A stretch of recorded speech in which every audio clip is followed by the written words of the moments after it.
Boldwood presents Savage Blood, written by Heather Atkinson and read by Karen Barkey. Chapter 1. Carly Savage's eyes filled with tears as she saw the belly of her lover, Jack, being ripped open by a brutal knife thrust, blood spilling out onto the floor, innards poking through the vicious wound. "Carly," called a voice. "Can you hear me?" She jumped, the present crashing over the past like a tidal wave, and suddenly that horrible scene was replaced by the bar where she worked. Carly turned to see a perfect look-alike for Lydia Dietz from Beetlejuice staring back at her. "Sorry, Bryony, I was miles away," said Carly, shaking herself out of the traumatic memory. It was a policy of the owner of Death Loves Company, the Gothic-themed bar she managed, that when working, all staff referred to each other by the name of the character they were dressed up as. But she didn't have the energy for it. Her hand had automatically gone to the gold heart pendant around her neck, which Jack had given her, that she never took off. Also on the chain was the diamond ring he had intended to propose to her with, but had never got the chance. "That's okay," replied Bryony with a gentle smile. "We're out of fivers again." "I'll go and get some," said Carly with a weary sigh. Eric Draven from The Crow moved to stand beside Bryony as they watched Carly, who was dressed up as Morticia Adams, totter on her high heels through a door that led to the office. "She's getting worse," commented Eric, whose real name was Ollie, his tone bitchy. "You should be running this place instead. She's no up to it anymore." "How can you be so cruel?" retorted Bryony, who was very fond of Carly. "Her boyfriend was murdered." 3 months ago? You'd think she'd start to get over it by now. How do you get over something like that? "I'm not completely unsympathetic," he replied with a black-lipped pout. "But this is a business, and she keeps messing up. She's always giving people the wrong change and mixing up orders from the brewery. It's thanks to her that we've no white wine." "Because she's got bigger things on her mind than some cheap plonk. How would you feel in her place?" "If I was in her place, I'd have pulled myself together by now." Bryony narrowed her eyes. "You're after her job?" "I am not. I just want this place to be run efficiently again. I mean, it's getting really embarrassing."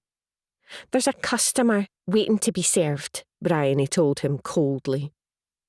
Ollie gave her one of his annoying smirks before putting on his best smile for a customer he knew tipped well. Carly returned to the bar a couple of minutes later and restocked both tills with £5 notes. "Why don't you take a break?" Bryony asked her kindly. "You look really tired." "How can you tell with all this makeup?" Carly replied with a weak smile. "We're no busy. Me and Ollie can hold the fort." "Aye, all right then. These heels are killing me."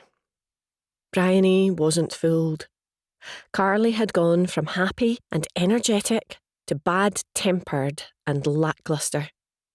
It was as though her boyfriend's death had sucked all the strength from her limbs. Even now, she stood with her shoulders slumped, arms hanging limply by her sides. The only time she was animated was when her temper, which was always close to the surface these days, was roused. Before Carly could head into the office to take a break, an argument erupted between 2 male customers. Bryony was dismayed by the darkness that filled her manager's eyes, as though Carly was glad about the prospect of violence. When the row quickly descended into a fist fight, Carly stomped out from behind the bar, her energy suddenly returning. "Oi, you two! Break it up!" she yelled. "Fuck off, you silly bitch," spat one of the men before driving his fist into his opponent's stomach, knocking him off his feet. Carly's response was to knee the man in the crotch before punching him full in the face. The other customers were astonished when this slim young woman sent him crashing backwards into a table. When two of his friends leapt to their feet, intent on defending him, Carly snatched up a pint glass, smashed it on the edge of a table, and brandished it threateningly. "Come on, then," she yelled. The two men stopped and glanced at each other before holding up their hands and retreating. Bryony, who had remained safely behind the bar, noted Carly looked disappointed that they had decided not to fight. "Ollie," barked Carly, making him jump. "Yes, boss," he said, wide-eyed. "Clean this mess up. And you two, piss off before I call the police," she told the two fallen men. Sheepishly, they picked themselves up off the floor and left, all antagonism between them seemingly forgotten. Bryony watched Carly dump the broken end of the pint glass in the bottle bin before storming into the office. "Now I know why you want her gone," Bryony told Ollie as he collected the brush and dustpan. "You're scared of her." "I am not," he retorted, tilting back his head proudly. "Aye, you are," she smirked. Ollie glared at her indignantly before heading out from behind the bar to clean up the mess. Bryony's smirk fell. She couldn't really blame him for being afraid of Carly.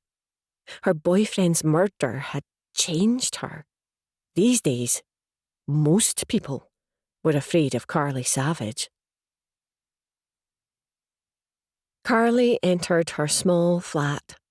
Once she'd shared this place with her father and two sisters. It had been crowded, but it had been home. Now her father was dead, and Jane spent the majority of her time with her girlfriend, Jennifer. Their younger sister, Rose, was usually either with her boyfriend, Noah, or her best friend, Tamara. Carly was glad. They were both so happy living their own lives. And she was relieved when she had the place to herself, as she found people, even those she loved dearly, got on her nerves very easily. Since Jack's death, Jane and Rose alternated sleeping at the flat, so Carly was never alone at night when solitude was exactly what she wanted. So it was a relief to return now and find no one was home.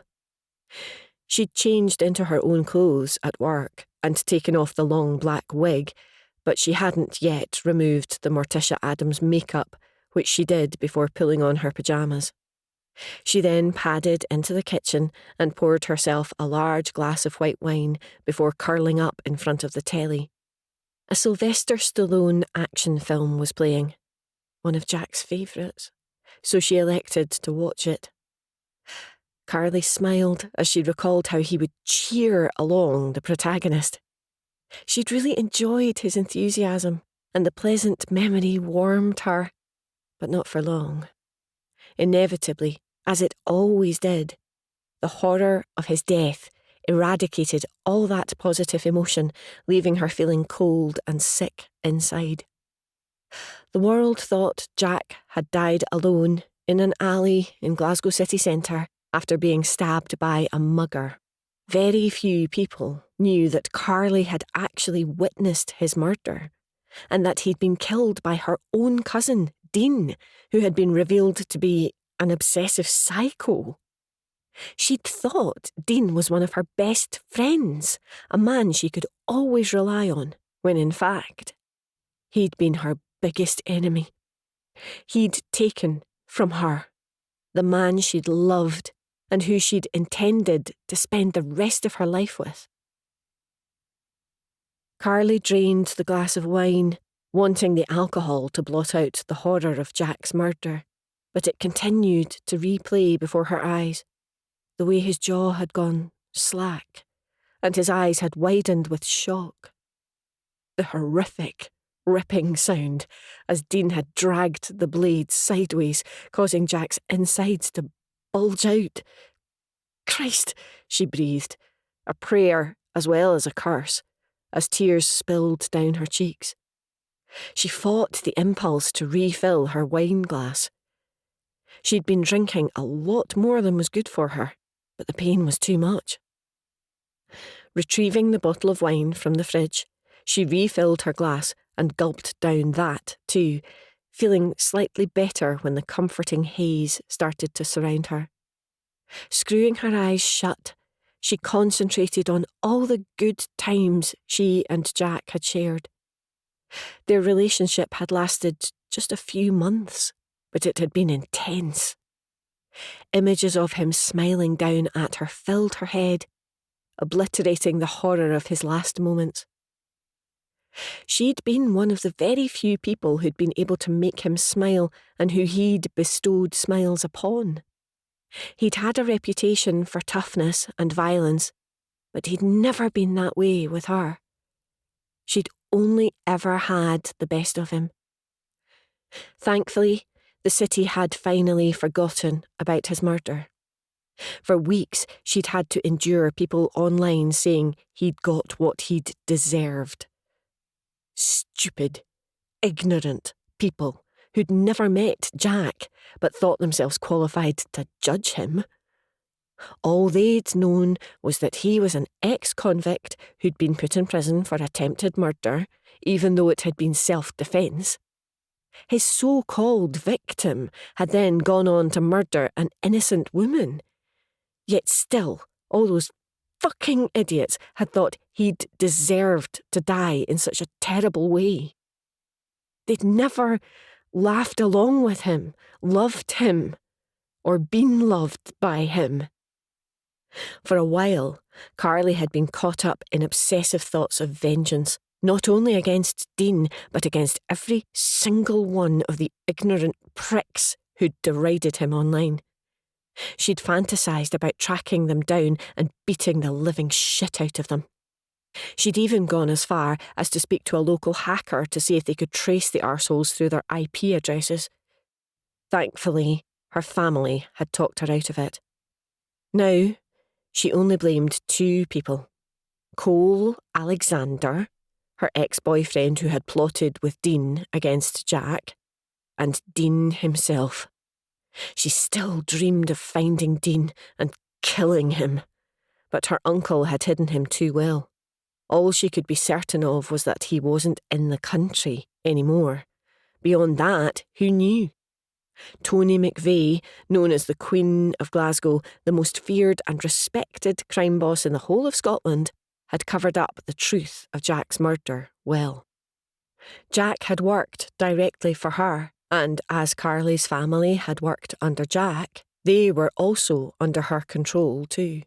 Carly and Rose were the only savages who weren't involved in the Glaswegian underworld, although Carly had once been deep in it, until she'd left to live the legitimate life.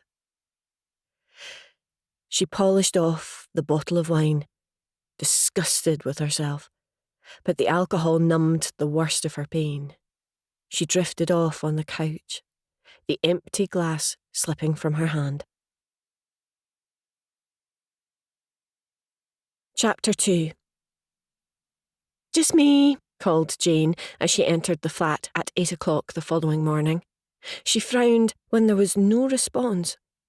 It had been Rose's turn to stay over last night, and she should be up by now, getting ready to go to college. Carly was no doubt still asleep after working late at the bar. Jane opened Rose's bedroom door.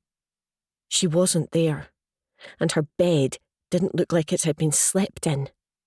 Fear immediately gripped her, her mind rocketing back to the time when Rose had been kidnapped. "Please, not again," she whispered. The front door opened and she whipped round, hands curling into fists. She sighed with relief when Rose entered. "Morning," she beamed. "You just up?" "No, I've just got back. Where have you been?" "Noah's." "You were supposed to be here last night." "No, it was your turn." "It was yours. You asked me to swap. so you could go to Noah's cousin's wedding at that posh hotel on Saturday. Rose's eyes widened. Oh, crap, I forgot. That means Carly's been here on her own all night. Oh, shite, I'm sorry, Rose said, looking stricken. Jane frowned at her before flinging open the door to Carly's room, which used to be clean and neat but was now a chaotic mess, clothes all over the floor, bed perpetually unmade. She's not here.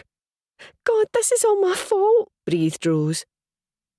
Jane hurried into the kitchen that also acted as a living room and sighed with relief for the second time when she saw Carly sprawled on her front on the couch, one arm hanging off it, an empty wine glass on the floor. She's here, thank Christ, said Rose. Jane picked up the wine bottle off the coffee table. It's empty, she whispered, so as not to disturb Carly. Our drinking's getting worse, said Rose sadly. Sensing someone standing over her, Carly jumped awake. She immediately groaned and put her hand to her head. Another hangover? Demanded Jane, folding her arms across her chest. No, I'm just tired, muttered Carly. It was a busy night at work. That bottle was full yesterday, and now it's empty. What bottle? She replied as she slowly sat upright. Jane shoved it under her nose. This one. You're going through a bottle a day, and that's only the ones we know about. You're exaggerating. Have we got any paracetamol? I'll get you some, said Rose, eager to help. She can get it herself, retorted Jane. You gave yourself the hangover, Carly. You can deal with it. It's no trouble, said Rose, producing the pack of paracetamol from a cupboard and pouring a glass of water before handing both to Carly. Thanks, she replied, taking them from her. You're an angel. No problem, Rose smiled sweetly. This is getting out of control, Carly, said Jane. You've got to cut back on your drinking. I will from today, she replied. You said that a week ago, and you still haven't done it. Carly swallowed a couple of tablets and gulped down the water before responding. What's the big deal? You drink too. Nowhere near the amount you do. You're in serious danger of becoming an alcoholic. Can we leave the lectures to another time? She grimaced, rubbing a hand across her aching forehead. No. Someone's got to talk some sense into you before you throw your life away. For God's sake, grunted Carly. She shot to her feet and screwed her eyes shut when her head pounded. Once the thumping had stopped, she strode out of the room with her chin tilted indignantly. Don't, said Rose, grabbing Jane's arm when she moved to follow. We can't keep sitting back and doing nothing, Jane exclaimed. I know, but she's in no mood to hear it. She'll only think you're nagging, and that will push her even further away from us. You're right, she muttered. I'm just scared for her. Me too. There was the slam of the bathroom door, followed by the sound of the shower running. Let's speak to Uncle Eddie and Harry, said Jane. We need to stage an intervention. Carly took a long, leisurely shower, which went some way to easing her hangover. After blow-drying her hair and throwing on jeans and a jumper, she returned to the kitchen and was relieved to see her sisters had gone. Guilt crept over her. She could see what her behaviour was doing to them, and she hated herself for it. She loved them both dearly. They'd been close their entire lives. But she wanted no one's company but her own.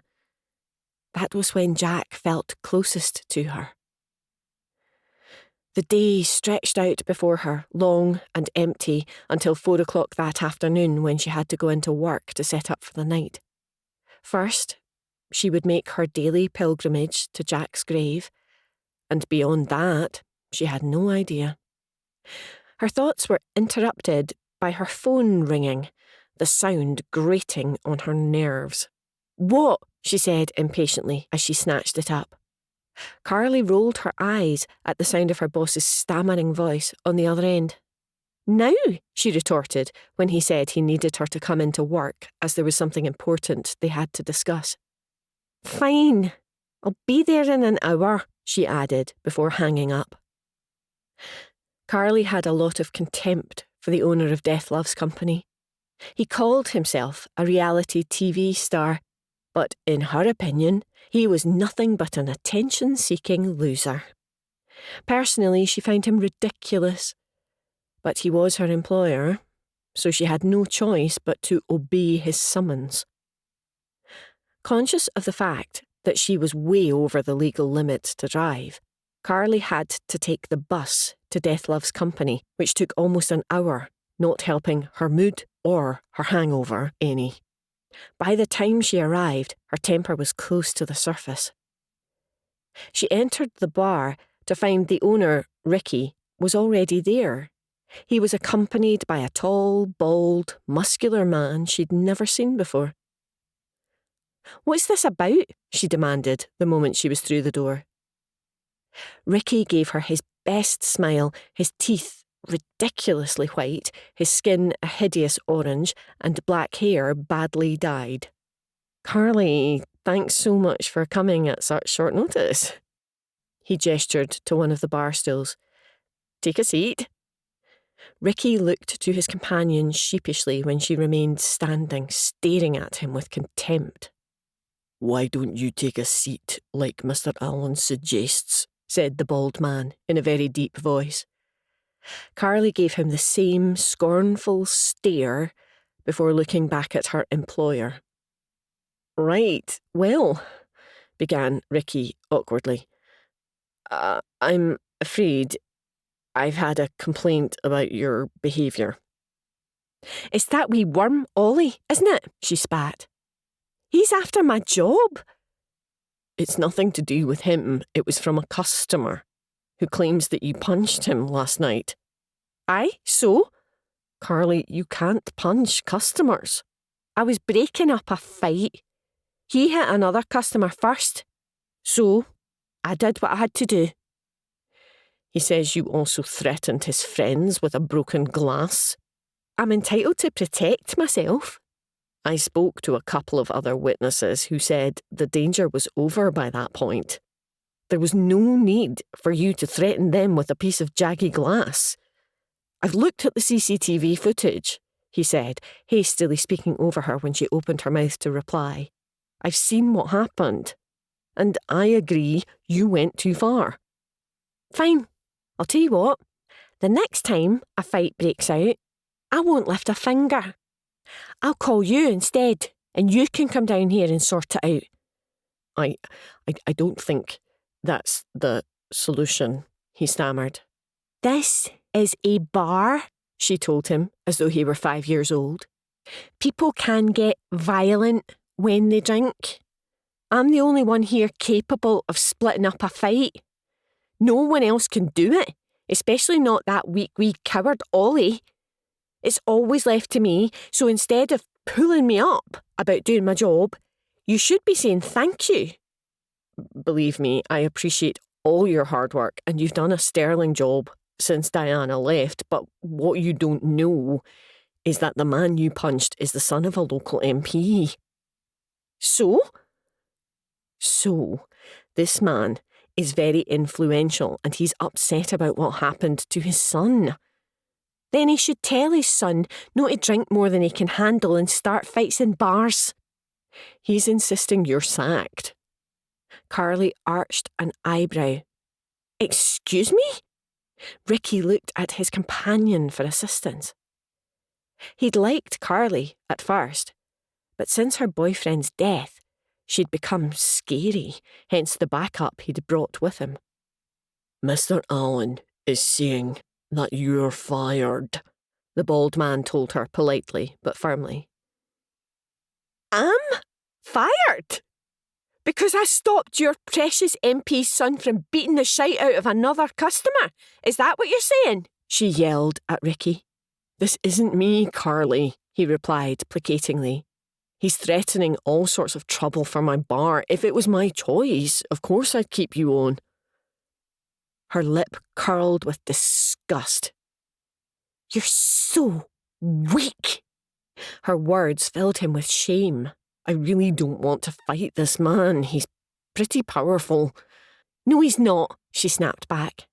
"I've seen true power. And the sort politicians have isn't real, because it's easily taken away from them. You can bow down to the authorities, but I'm not afraid," she yelled, jabbing a finger in her own chest. "I really am terribly sorry about this," Ricky said, taking a step back towards his friend. "I'll pay you a month's wages on top of what I already owe you." "I want 3 months," she barked. "Aye, OK, 3 months. I'll pay you right now," he said, producing a wad of notes from his pocket and counting out the money. Rather than hand it to her, he placed it on the bar and took another step back, as though expecting some sort of explosion. With a scowl, Carly snatched up the money and stuffed it into her jacket pocket. "Give Bryony my job," she told Ricky. "She's smart and great with the customers. Ollie's a lazy arsehole who will stick his tongue right up your hole in order to get it." "Thanks for the advice." "I'll go and grab my stuff," she snapped, a challenge in her eyes. Ricky held up his hands. "No one will stop you." Carly stomped into the staff room and emptied her locker, which contained a makeup bag, a spare pair of shoes, and a chocolate bar. She stuffed the lot inside a carrier bag she found under the sink before heading into the office. The bald man lurked in what he thought was an intimidating manner in the corridor, but which just made Carly roll her eyes. On the desk was a framed photo of Jack, which she carefully placed in the bag so it wouldn't get damaged. There was a small bottle of vodka in one of the drawers, but she decided to leave it where it was. It was nearly empty anyway. Carly left the office, the bald man following her back into the bar where Ricky waited. "Did you manage to get everything?" he asked her, putting on a chirpy front. "Aye, I think so," she replied, taking one last look around to ensure she hadn't forgotten anything. "Mr. Allen has treated you very generously," said his bald friend. "I suggest you leave. No." Carly's smile was mocking. "You don't scare me. I've seen much worse than you in my time. Goodbye, pricks," she said, giving them both the finger before striding out, slamming the door shut behind her as hard as she could. Only once she was heading down the street did Carly let her emotions show. Losing her job was more devastating than she'd let either of those idiots know. It was the last thing she'd had left, and now it was gone. She'd already lost Jack and the life they'd planned together. Her father was dead. Dean and the relationship she'd thought they'd had been an illusion, and her sisters were moving on with their own lives. She hadn't needed the job. Jack had left her a big chunk of money, but it had been a reason for her to get out of bed in the morning, and she'd had responsibilities. People had relied on her. Now, she was rudderless. Without any purpose, she felt useless, a complete waste of space. She hopped onto the bus that would take her back to Hag Hill and gazed out of the window as she pondered the mess her life had become. The worst thing was, she could see no way out of the bleakness. Since losing Jack, all her get up and go had gone. Without her job, she truly began to fear what would become of her. On her return to Hag Hill, Carly walked to the cemetery where Jack had been buried close to her parents. She stared down at his grave, which she kept carefully tended, ensuring it was weed-free and always supplied with fresh flowers. The red roses she'd placed there just the day before were a bright spot in the dull winter grey, reminding her of drops of blood. She recalled Jack's own blood, leaking from his terrible wound, and shivered. Well, I've gone and got sacked now. And all because I punched some arsehole who was starting a fight, she told the grave. I can't get anything right anymore. My sisters are always going on about my drinking. I'm causing them so much worry, but I don't have the energy to care about anyone else's feelings. Just getting through each day without you takes me everything I have. Carly knelt down and pressed a hand to the grave. Already the grass was growing over it, and she let her fingers trail through the green blades which were coated in an icy dew. Immediately the cold began to seep through her jeans to her knees. It was a particularly chilly December, and the breeze sliced through everything like a knife. There was the sound of footsteps behind her, and she shot to her feet. Jessica Alexander was approaching Carly's parents' graves, holding a bunch of flowers. "What are you doing here?" said Jessica, with surprise. "That's a stupid fucking question," retorted Carly. Jessica's eyes widened when Carly stormed up to her, hands bunched into fists. "Where the hell are you going to put those?" she demanded, pointing to the lilies Jessica held. "I just wanted to pay my respects to your father," she replied reasonably. Carly snatched the flowers from her hands. "Do you think I'd let his grave be tainted by anything from you, you old bitch?" Ricky Allen wasn't the only one who was intimidated by the person Carly Savage had become. Everyone knew how much angrier and more violent she was now, and Carly hadn't exactly been a girl guide to begin with. "They're for your mother's grave too," said Jessica placatingly. "I regret what I did, and I'm trying to make amends." Carly thrust her face into hers. "You'll stay away from them. Do you hear me? If I catch you up here again, then the next grave being dug will be yours." Jessica Alexander, matriarch of the Savage family's biggest rivals, had once been the most arrogant woman in Hag Hill. Although not a fighter herself, she had always been confident in the abilities of her 3 sons to protect her. Plus, her good looks and brilliant green cat's eyes had attracted the attention of more than one powerful man. Now, those men had deserted her. Cole, the youngest of her sons and the most intelligent by far, had fled after he'd plotted with Dean to kill Jack and take over his position.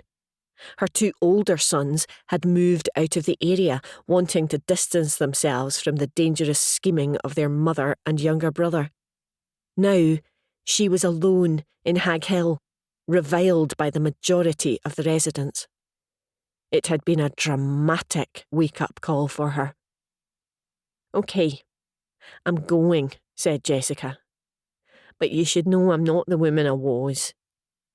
"I couldn't give a shite. Now piss off before I break your fucking jaw." Jessica sighed sadly before walking away, Carly glaring after her. When she'd gone, Carly decided to put the lilies on a grave that always seemed to be neglected. "There you go, Elizabeth Brannigan," she said as she placed the flowers before the fading headstone. Carly straightened up, breathing hard with anger.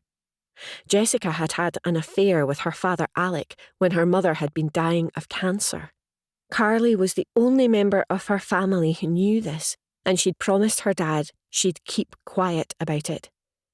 He'd bitterly regretted the affair, which had been brief and hadn't involved any emotions on his part. Jessica had wanted him for years and had caught him at his most vulnerable. She was a twisted, manipulative bitch, and Carly hated her. Jessica and her sons had taken potshots at her family for years, trying to topple them from the prominent position they now held in the local area, but they had failed each time. Carly's thoughts moved from the matriarch to her youngest son, Cole. He'd been Carly's first love, until he'd been sent to prison and had come out a cold, pitiless monster with big ambitions. She'd badly injured Cole when he and Dean had attacked her and Jack. She'd smashed a vase into his face, and the last time she'd seen him, he'd been slumped on his knees, screaming while blood poured from his many wounds. He'd escaped before Toni McVay could get hold of him, and nothing had been heard of him since. Carly knew he wasn't done with her and the savages. He would pop up again one day, and she had the feeling he'd be even more of a monster when he did. The icy wind blew, making her shiver again, and she glanced around the empty graveyard. After saying goodbye to Jack and her parents' graves, she left hastily, the whispering of the wind accompanying her the entire way. Chapter 3. "We have to do something," announced Jane. "Carly's on a downward spiral. If she carries on this way, she's going to end up an alcoholic." She sat on a couch in her uncle's living room, Rose beside her. Their uncle, Eddie, and his son, Harry, sat opposite the sisters. Recent events hadn't just changed Carly. They'd affected them all, especially Harry. The betrayal of his younger brother had hurt him badly, and his personality had also turned darker and more bitter. He wasn't as happy-go-lucky as he'd used to be. Although he still retained his sense of humour, he was a lot quicker to violence.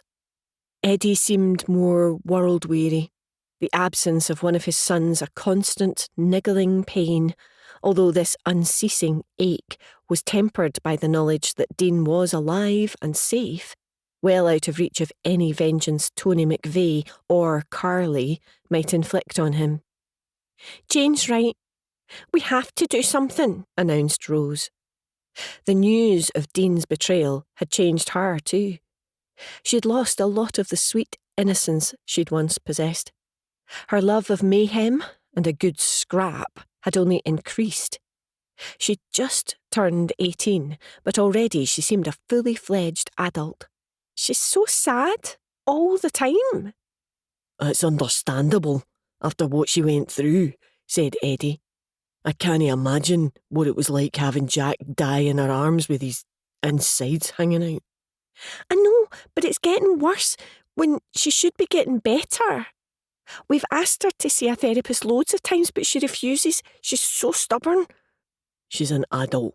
We can't force her. What that lassie needs is a wake-up call. Something to snap her out of it." "Such as," said Jane. "No idea," he sighed helplessly. "It's breaking my heart seeing her go down this path, but I don't know how to stop it. The more we nag her, the more she'll push back." "The immediate issue we need to tackle is her drinking." "But how?" said Rose. "We know she hides bottles." "We need to stage an intervention," replied Jane. "We need to tackle her as a family. Having a word with her individually isn't having enough of an impact.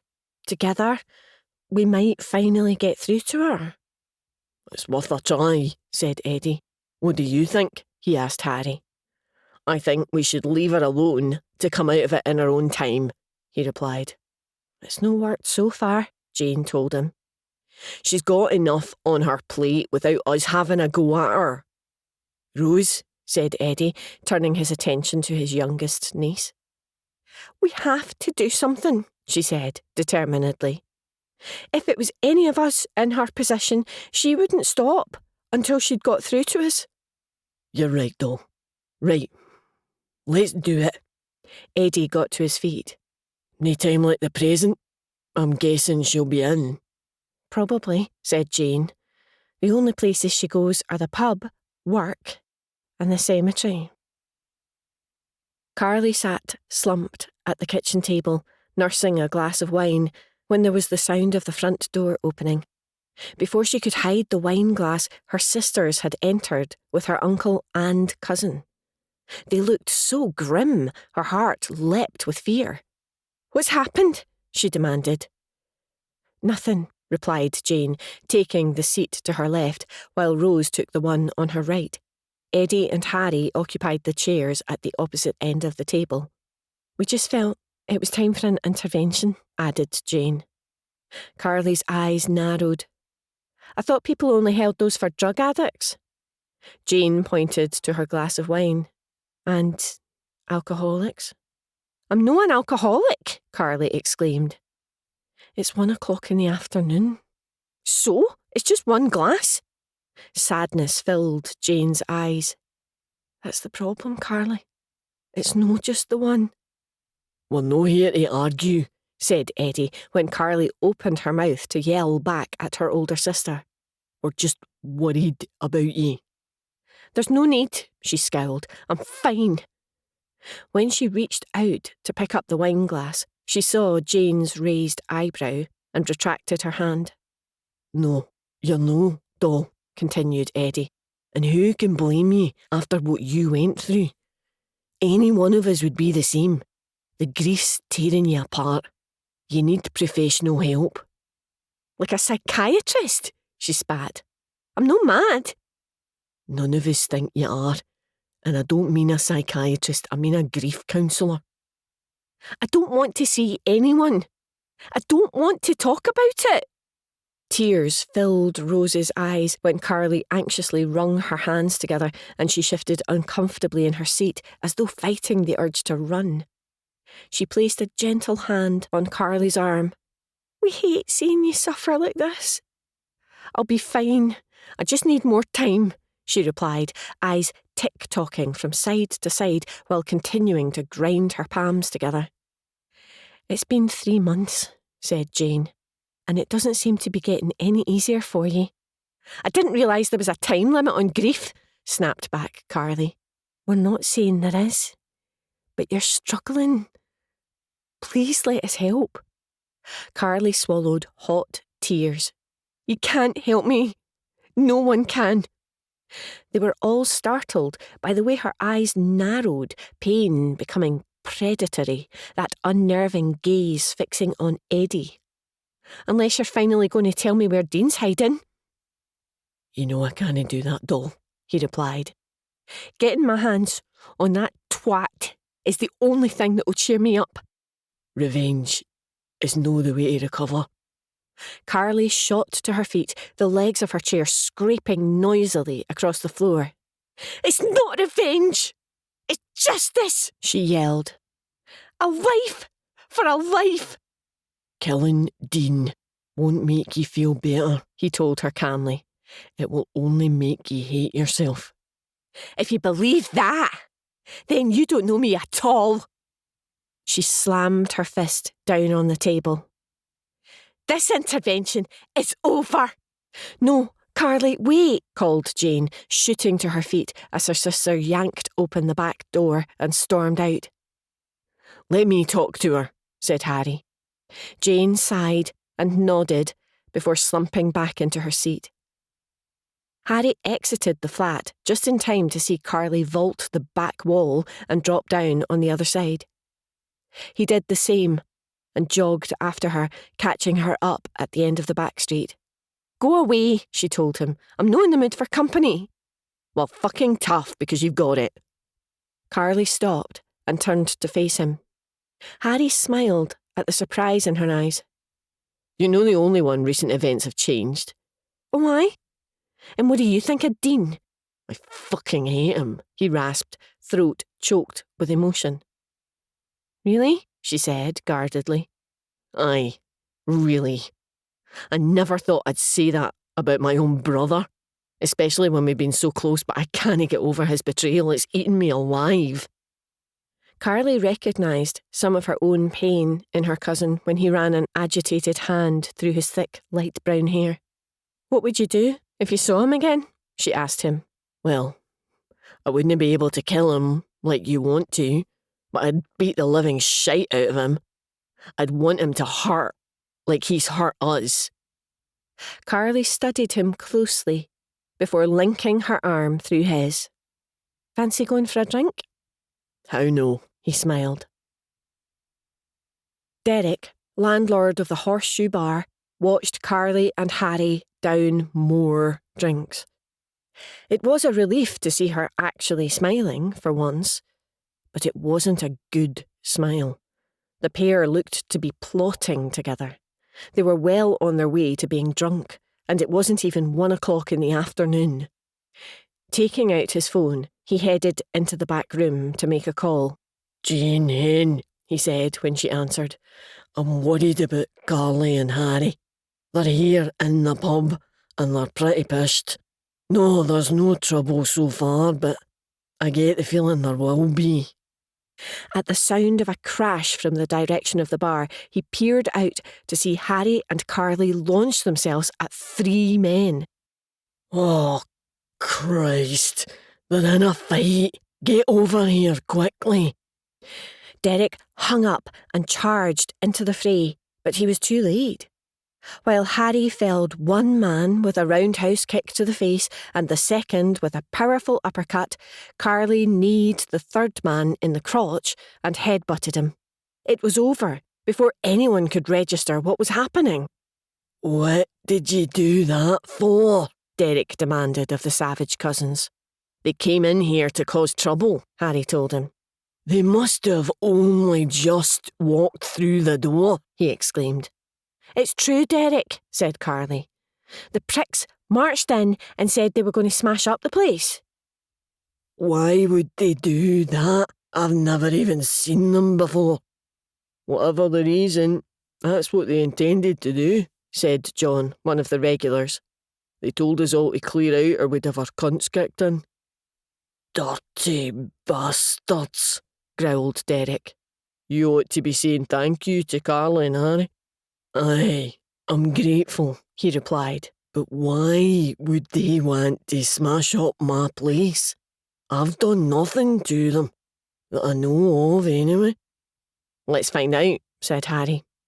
He studied the fallen trio, deciding who was the most conscious after being hit. He grabbed his chosen victim by the arm and dragged him towards the back room. Carly and Derek followed, the latter closing the door behind them. Harry shoved the man into the only chair in the room where they could study him properly. He appeared to be in his mid-20s. He had a shaved head, his nose was long and narrow, and cheeks sunken, or rather, one was. The other was rapidly swelling from where Harry's foot had struck it. "Who are you working for?" was Harry's first question. The man's response was to spit at him. He was knocked sideways off his chair by Carly's fist in his face. "You broke his nose," grinned Harry. "Nice one." "Thanks," smiled Carly. Derek did not like the pleasure in Carly's eyes whenever she inflicted pain on someone. "Perhaps you should let Eddie deal with this," he told them. "We can handle it, can't we, Carly?" said Harry. "Absolutely," she replied. Harry dragged the man back into his chair and pinned him there with one hand. "Every time you refuse to answer a question, we'll break something. Next time, it will be your elbow. Do you understand?" He spoke so coldly, the hairs on the back of Derek's neck rose. Their prisoner nodded once, although he still appeared defiant. "Good.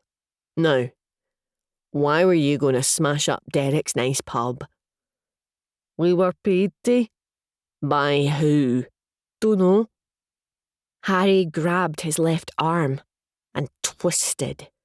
There was a crack and the man screamed. "Oh dear, it looks like he's going to pass out," said Carly, before backhanding the man across the face, silencing his screams.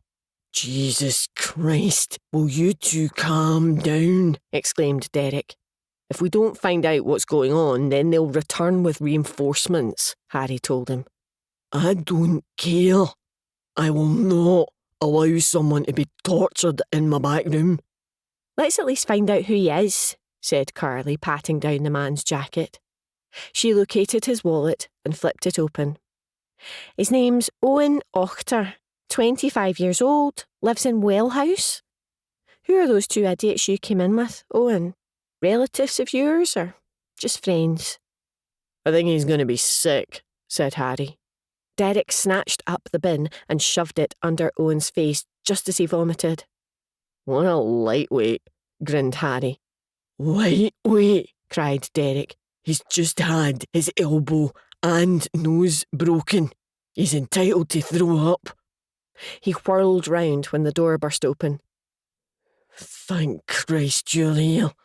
The situation has got well out of control. Jane and Eddie frowned at the scene. What the bloody hell is all this? Spluttered the latter. This idiot and two of his friends came to smash up the place. Luckily, Harry and Carly were there to stop them, but they decided to drag this one in here and start torturing him. Harry broke his elbow. What do you think you're playing at, son? Said Eddie, who looked more sad than angry. Getting us the answers we need, replied Harry rebelliously, and ensuring these pricks never come into Hag Hill again. Derek's right. You've gone too far. Both of you wait out there and keep an eye on the other two while me and Jane question him. Don't fucking argue, he snarled when it appeared they were going to answer back.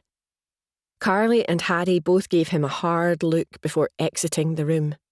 Eddie sighed heavily as he wondered for how much longer he'd be able to control them. This is bollocks, said Carly when she and Harry entered the bar area to find the two men attempting to push themselves upright. I know, replied Harry, planting his foot in the middle of one of the men's backs, pushing him back down. But we have to do as my dad says. Carly kicked the second man in the ribs, causing him to squeak and curl up into a ball. Why? Because he's head of the family, and he's also one of David and Elijah's lieutenants. So are you and Jane? But he's their first lieutenant. Me and Jane are the seconds. He's higher up the chain. I suppose. I just hate being told what to do. You're out of this life anyway. I should never have dragged you into it. You've got your nice legit job at Deathlove's company. He spotted the way Carly's eyes flickered. Don't you? I was sacked this morning for punching a customer, but I only did it to break up a fight. That's not fair. Shall we go and give that arsehole Ricky a good kicking? The wee shite's no worth the effort. Besides, I got 3 months' wages out of him. I just don't know what to do with myself now. I was wondering about getting back into the family business. But you wanted out. No way would they let you go a second time if you changed your mind. I wouldn't change my mind. Nothing else left. Harry gave her hand a gentle squeeze, moved by the sadness in her tone. That's bollocks, Carly. You've got us. He rolled his eyes when the man pinned beneath his foot began to struggle feebly. You're a slow learner, he told him before giving him a swift boot in the side, making him yelp. I've made my mind up, said Carly. I need a reason to get out of bed in the morning, otherwise I won't bother. Madame might veto you getting back in until you've got over what happened to Jack. Then I'll go over his head. I've always got on well with David. He'll let me back in. Doubtful. He knows how upset you've been. You're better going to Elijah. You think? Aye. I'll take you to see him once we're done here. Brilliant. Thanks. But why are you helping me when you know the rest of the family would be against it? Because if I was in your position, I'd want someone to give me a reason to keep going. Carly gave his arm a gentle squeeze. I'm glad that at least one person understands. Aye, well, Dean did a number on us both, he growled, expression darkening as he kicked the fallen man again, just because it made him feel a little better. Eddie, Jane and Derek came out of the back room with Owen, who was a startling shade of grey, sweat beading on his forehead with pain. He cradled his injured arm tenderly to his chest. "We got what we needed without any more violence," Eddie told Carly and Harry. "Only because we'd already done the hard work for you," Harry retorted. "Don't give me any fucking lip," he told his son, pointing a warning finger at him. "We're going to drop him off at hospital. You can let his pals go." "What if he blabs to the hospital staff?" "He's no that stupid. Now then, I've told Derek not to serve you any more drinks. You've done enough damage for one day." Eddie and Jane gave them a hard look before leaving with Owen. "Oh, that's charming," scowled Carly. "We stopped Derek's pub getting smashed up, and we're the bad guys." "You still up for talking to Elijah?" asked Harry, who was equally pissed off. "Too right I am. Let's go." "Carly, hen, can I have a word?" Derek called after her as she stalked to the door with her cousin. "Later," she snapped back before leaving. Derek's eyes filled with hurt, and he hung his head. "Don't look so down," John told him. "She'll snap out of it one day. She's just in a lot of pain." "Aye, I know. But I'm worried she'll self-destruct before she gets the chance to recover.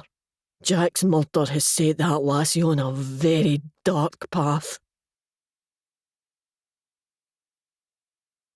Chapter 4.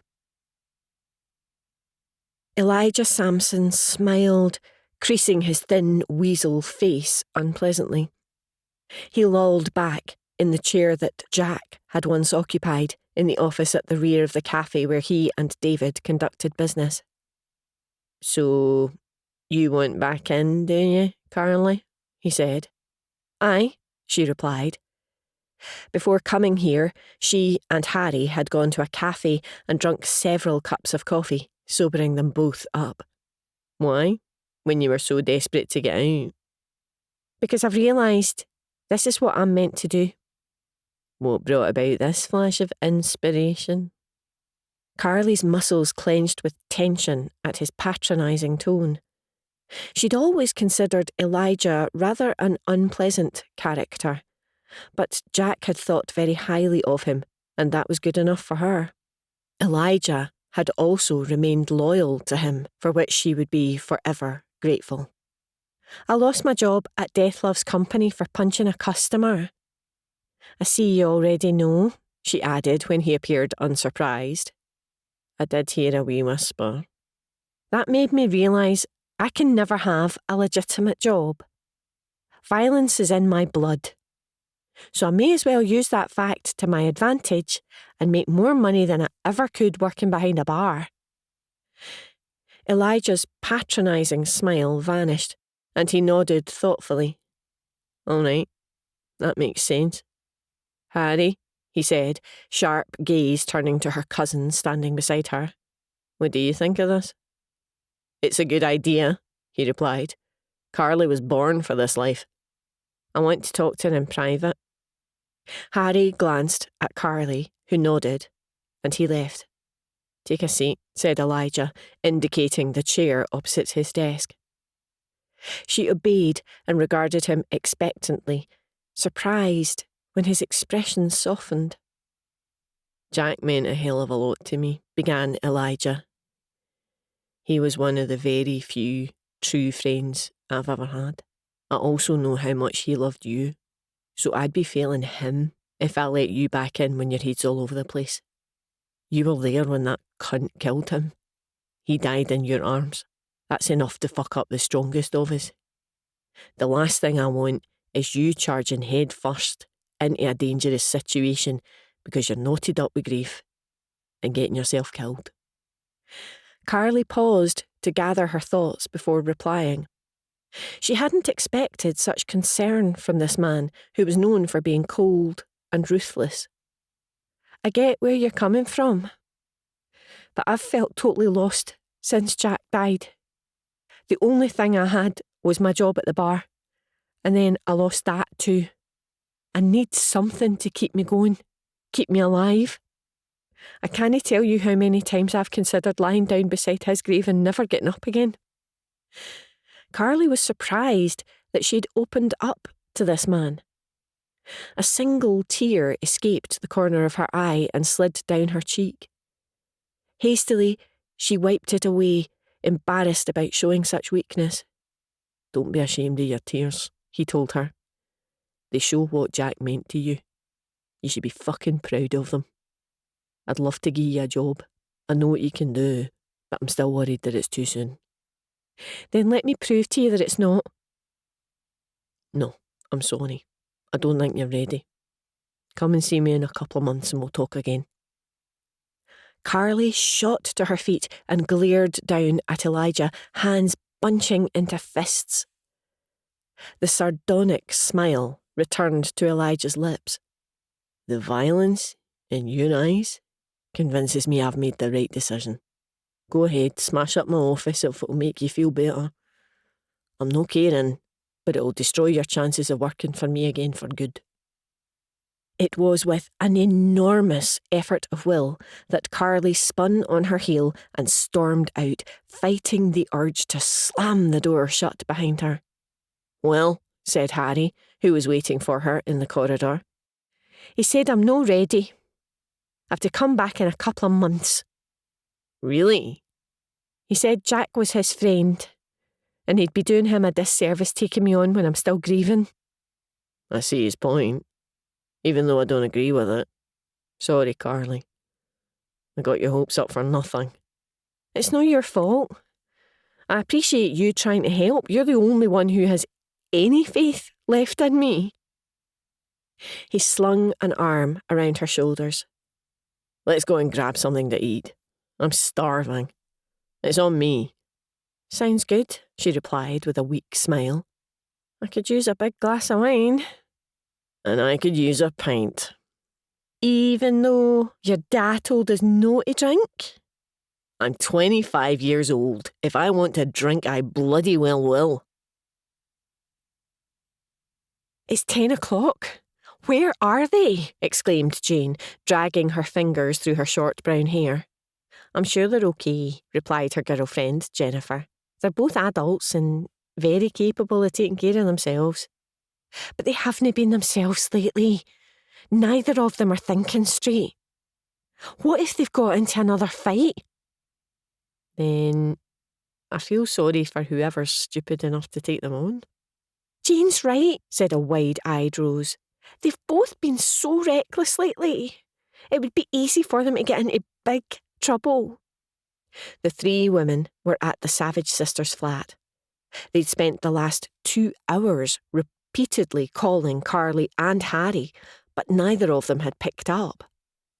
Jane had sent the unbeatable bitches, the fierce girl gang she led, out searching the scheme and surrounding areas for them, but neither had been spotted. And they know the rules, continued Jane. No one stays out of contact for this long. It keeps us all safe. I'm sure they'll turn up soon, said Jennifer.